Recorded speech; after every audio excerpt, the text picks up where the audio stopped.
Las siguientes historias que estás por escuchar fueron grabadas el 22 de enero del año 2024. El Campanero de la Muerte. Un pueblo perdido en la Sierra Michoacana, cuyo nombre me pidieron no mencionar, fue el escenario de esta extraña, espeluznante historia de la vida real. La gente del lugar comenzó a darse cuenta que algo no estaba bien con el padre Juan, cuando un domingo, en plena misa de 12, se presentó en estado inconveniente. Borracho como una cuba, el sacerdote apenas pudo llegar al altar antes de trastabillar y caer vergonzosamente. Sus acólitos lo recogieron y lo llevaron a la sacristía. La misa se canceló y mientras la gente se alejaba murmurando, las beatas que nunca faltaban se persignaron pensando que a su párroco, siempre tan amable, le había entrado el diablo. En verdad, hacía tiempo que el pobre padre Juan padecía de esta enfermedad que se llama alcoholismo, y había logrado mantener el secreto hasta ese día. Y el pueblo, que rara vez es misericordioso, comenzó a evitarlo en lugar de ayudarlo.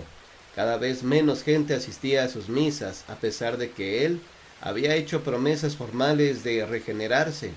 El notorio ausentismo hizo mella en el ánimo del religioso, quien se sumergió cada vez más profundamente en el alcohol. Una tarde, en el autobús de las 4, llegó una carta para él.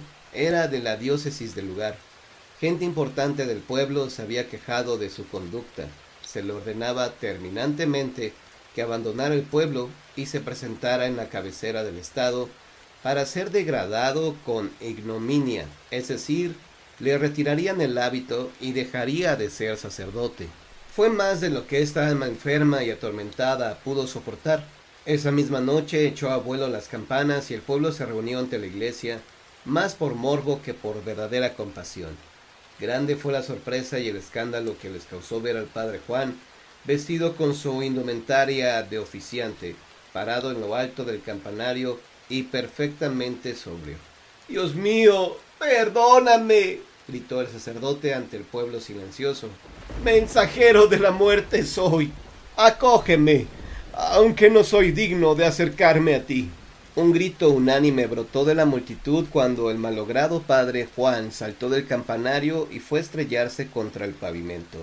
12 metros más abajo, su cuerpo sin vida fue enterrado fuera del camposanto, porque el ser sepultado en territorio sagrado les estaba prohibido a los suicidas. Pronto, otro padre más joven y sano fue enviado para relevar al sacerdote muerto. Como la memoria de los pueblos suele ser corta, pronto la gente olvidó al antiguo párroco cuando el escándalo palideció a fuerza de ser comentado una y otra vez en los portales y en las casas. No pasaría mucho antes que lo recordaran otra vez. El padre Azrael estaba contento con su parroquia. Lamentaba profundamente el triste fin de su antecesor y rezaba todas las noches por la salvación de su alma. Como hombre religioso, sabía que el padre Juan no tenía perdón según las leyes de la iglesia, pero que Dios, en su infinita misericordia, podría entender que esa alma descarriada solo había cometido el pecado de enfermarse. Azrael era lo suficientemente moderno para comprender que el alcoholismo no es un vicio, sino un auténtico padecimiento progresivo, incurable y mortal, y que en ese sentido no era un pecado, sino una auténtica cruz. Una noche, después de decir sus oraciones y rezar el Padre Nuestro de costumbre por el alma del padre Juan, el padre Azrael creyó escuchar ruidos en la sacristía. Se asomó alumbrándose con una linterna de pilas. Había que ahorrar la poca energía eléctrica que llevaba racionada a este pueblo perdido en la sierra. En medio de las sombras le pareció ver la silueta de un sacerdote que cruzaba presurosa la puerta que daba a las escaleras que llevaban al campanario. Iba a seguirla cuando de pronto las campanas de la iglesia comenzaron a sonar. Atónito, el padre Azrael pudo ver cómo las cuerdas subían y bajaban sin que nadie las tocara. Persignándose, cayó de rodillas y de su alma salió una plegaria. «¡Dios mío, ayúdanos!». Al día siguiente hubo una muerte en el pueblo. Una de las ancianas que vivía con su nieta fue encontrada sin vida en su cuarto.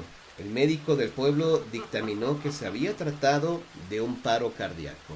El padre Israel administró los últimos sacramentos al cuerpo que fue enterrado en el cementerio. Tuvo que hacer un esfuerzo de voluntad para dominar el violento miedo que seguía sintiendo desde que viese la aparición y las campanas se hubiesen echado al vuelo, hecho que no había comentado con nadie. El asunto se repitió una semana después.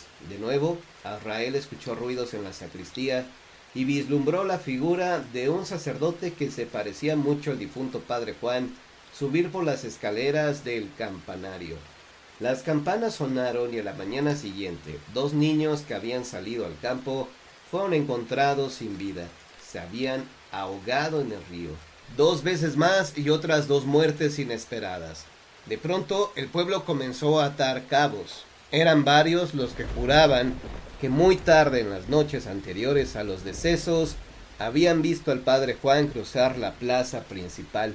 Poco después las campanas se habían echado a rebato solas.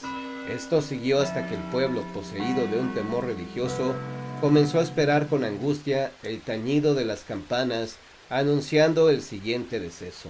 Todos se preguntaban si serían los próximos y pronto hablaron del padre Juan como el campanero de la muerte, hasta que el padre Israel decidió que ya era suficiente. Dios mío, dijo postrado de hinojos ante el Cristo del altar mayor, líbranos por piedad de esa alma atormentada, e indícame en tu infinita sabiduría qué debo hacer para darle la paz que todos tus hijos arrepentidos se merecen. Apoyando la frente en las manos unidas, el sacerdote se sumió en una profunda meditación. Cuando volvió a cobrar conciencia, los primeros rayos del amanecer pintaban el cielo de tonalidades rosadas y amarillas. Llamó a rebato. Al principio la gente no salió, pero el barrendero del parque vio que era el padre Israel quien estaba tocando las campanas, y pronto la voz se extendió. Aquello no era el anuncio de una nueva muerte, sino su párroco llamándolos. «Hermanos», dijo el joven cura, cuando la mayoría del pueblo se hubo reunido en el atrio de la iglesia, «el alma del padre Juan es un alma perdida que debe de ser devuelta al camino de la luz. No podemos sacarlo de donde está sepultado, pero sí podemos celebrar una misa en su honor y perdonarlo de corazón. Solo así evitaremos que las campanas de la muerte vuelvan a doblar en este pueblo». Acto seguido, la misa se celebró. Casi toda la gente que rezó por Juan ese día lo hizo por temor, pero algunas buenas almas, entre ellas la del padre Israel, lo hicieron honestamente, sintiendo auténtica compasión por el viejo sacerdote que se había quitado la vida en un acto de desesperación. El perdón sincero que emanó de estas personas fue suficiente para que la misericordia ejerciera su divina influencia. A partir de ese día, nunca más las campanas del pueblo doblaron, lanzando su fúnebre presagio, y alguien, no se supo quién, mandó poner una lápida sobre la tumba de tierra del padre Juan, rematada por un crucifijo. En la blanca losa fueron esculpidas las siguientes palabras: «Campanero de la muerte, Dios te ha perdonado».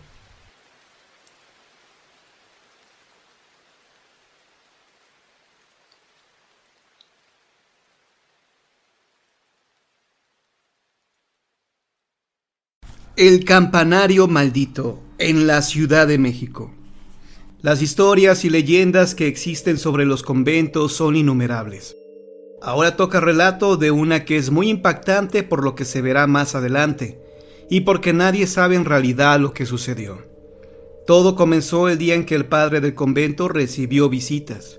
Como ya se había corrido la noticia de que ahí espantaban, la mayoría de las habitaciones estaban deshabitadas.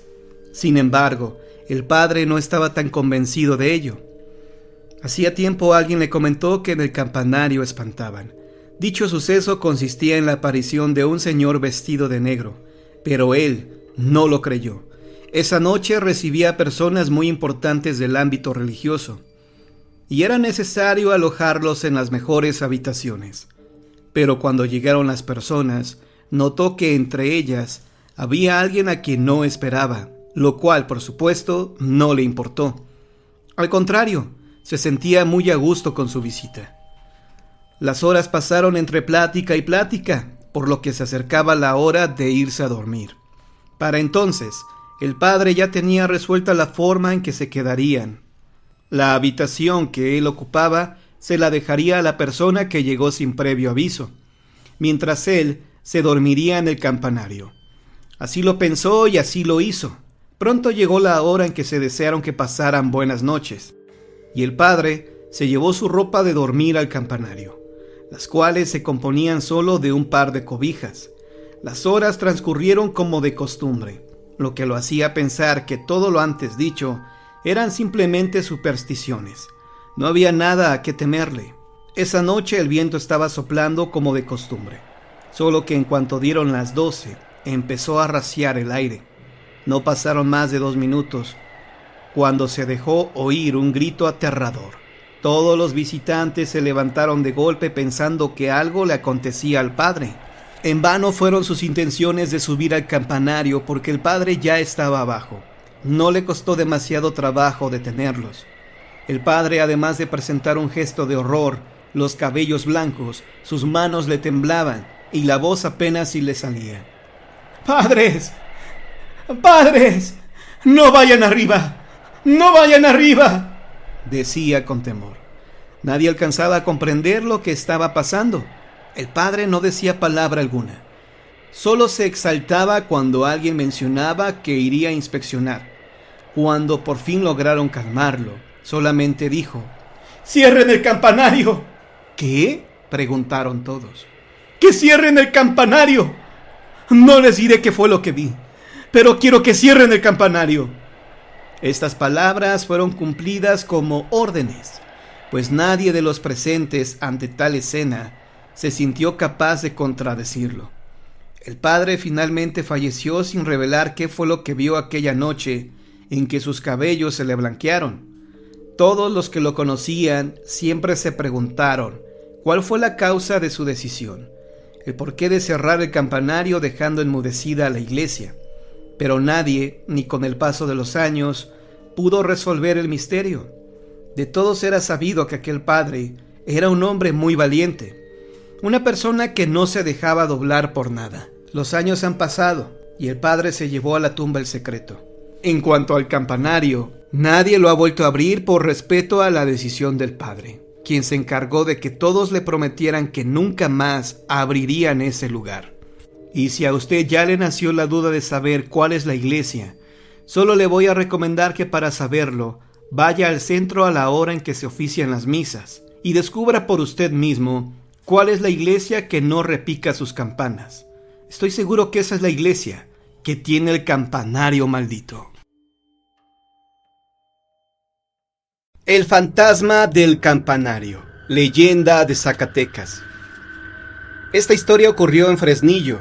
El sacristán, los organistas, miembros del coro y 2 traviesos monaguillos lo habían visto. Por eso, en cuanto el coro religioso de la parroquia de la Purificación terminaba con sus obligaciones, los niños bajaban las empinadas escalinatas, como alma que lleva el diablo. Salían al atrio corriendo y brincando, como minúsculos desquiciados, porque no querían toparse con el fantasma del campanario. Quienes habían topado con él empezaron a divulgar las apariciones y advertían a cuanta persona subía al coro. Describían a este fantasma como un tipo vestido de militar y con tremendos bigotes y rostro adusto.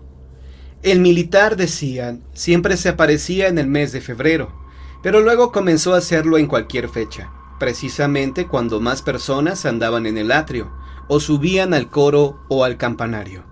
Escondía el rostro, pero cuando la luz se filtraba en las oscuras escaleras, se le veía la cara ensangrentada y pelando tremendos ojos.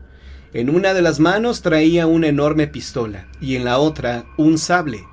Era de estatura regular y en vida debió ser regordete. Vestía un uniforme de paño color azul, la chaquetilla con brillante botonadura, y en la cabeza llevaba una especie de kepí recortado.